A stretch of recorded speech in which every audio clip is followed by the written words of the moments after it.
वाहिगुरु जी का खालसा वाहिगुरु जी की फतेह। प्यारी साध संगत जी, कल असां तव्हांखे हिकिड़े अखर ते टिपी ऐं मुक्ता कीअं लॻंदी उहो पढ़ायो हो। अॼु असीं तव्हांखे ॿी मात्रा सेखारींदासीं त टिपी ऐं सियारी हिकिड़े अखर ते लॻी उनजो उच्चारण कीअं थींदो। महिरबानी करे असांजी हिन चैनल खे सब्सक्राइब कयो ऐं शेयर कयो, घणनि माण्हुनि सां शेयर कयो जीअं त नॉलेज अॻियां वधे ऐं गुरुमुखी माण्हू सिखी सघनि। धन्यवाद। अचो त अॼु जी मात्रा शुरू कयूं। एरे टिपी सियारी एरे टिपी सियारी ससे टिपी सियारी स, हाय टिपी सियारी ह, कके टिपी सियारी क, कखे टिपी सियारी ख, गगे टिपी सियारी घ, गहगे टिपी सियारी घ। कल जी मात्रा में भी नून जो उच्चारण हो, अॼु भी हिते नून जो उच्चारण, जिन जो उच्चारण थींदो हिननि जी रवां थींदी स, ह, क, ख, ग, घ।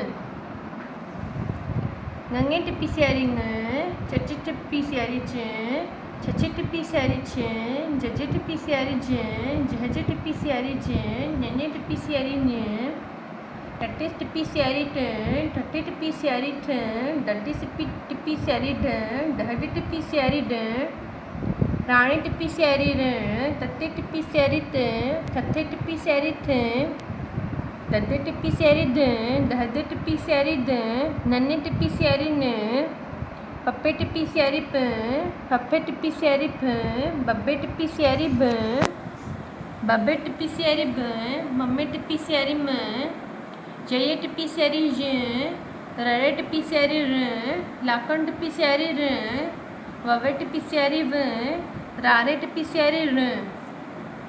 अचो जी रवां पढ़ायूं।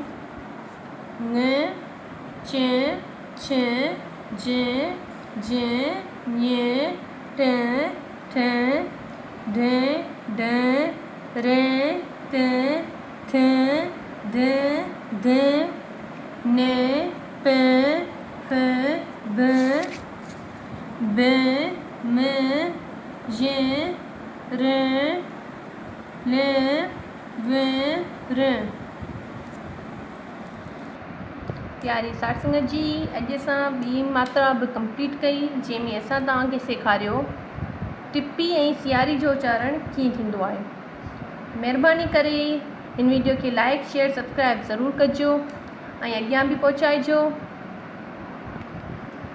ऐं असांखे कमेंट बॉक्स में ॿुधाइजो त तव्हांखे वीडियो कीअं लॻो। अगरि सम्झ में आयो आहे त असांखे कमेंट बॉक्स में मैसेज कजो जीअं त असांखे ख़बर पवे त तव्हांखे असांजा वीडियो सम्झ में अचनि पिया। वाहिगुरु जी का खालसा वाहिगुरु जी की फतेह।